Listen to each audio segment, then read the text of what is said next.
একটা মশলা বানাই নিব।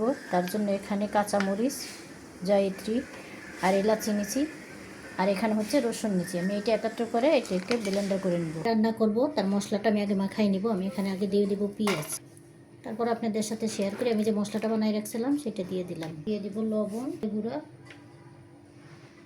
মরিচের গুঁড়া, মানে কাঁচামরিচ দিছি, এখানে গুঁড়ো মরিচের পরিমাণটা আমি একটু কম দেবো, যেহেতু আমি একটু ঝাল কমই দিব।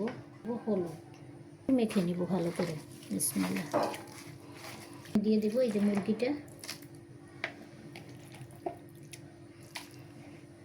আর দিয়ে দিব আমি এই যে বুটের ডাল। এটা ভিজাই রাখছিলাম আমি প্রায় 1 থেকে 1.5 ঘন্টা আমি এটা ভিজাই রাখছিলাম।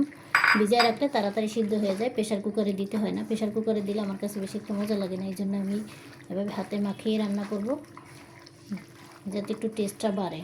প্রেশার কুকারের রান্না তাড়াতাড়ি হয়, কিন্তু আমার কাছে বেশি একটা ভালো লাগে না। এখানে তেল আছে, আমি এখান থেকেই দিয়ে দিই। তেল দিয়ে দিলাম, একে প্রায় 15 মিনিট রেস্টে রেখে দিব।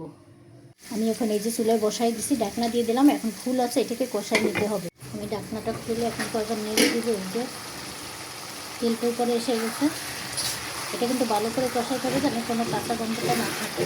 আমি আর একবার নেড়ে দিব, দিয়ে আমি এখন পানিটা দিয়ে দিব। এখনও হয়ে গেছে, পরিমাণ মতো পানি দিয়ে দিব। যেহেতু এটা ভিজানো ছিল, বেশি একটা পানি লাগবে না। ফুল আছে, রেখে দিব। এটা আমি কখনই লোয়াজ করব না, একদম। আমি এখানে আবার একটু নেড়ে দেবো, দেখব ডালগুলো সিদ্ধ হয়েছে নাকি, একটু উঠোই দেখি। বিসমিল্লাহ।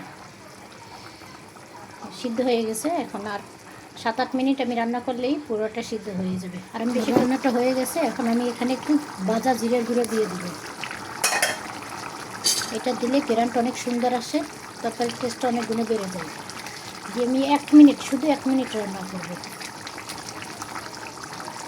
1 মিনিট পরে আমি চুলাটা বন্ধ করে দিব।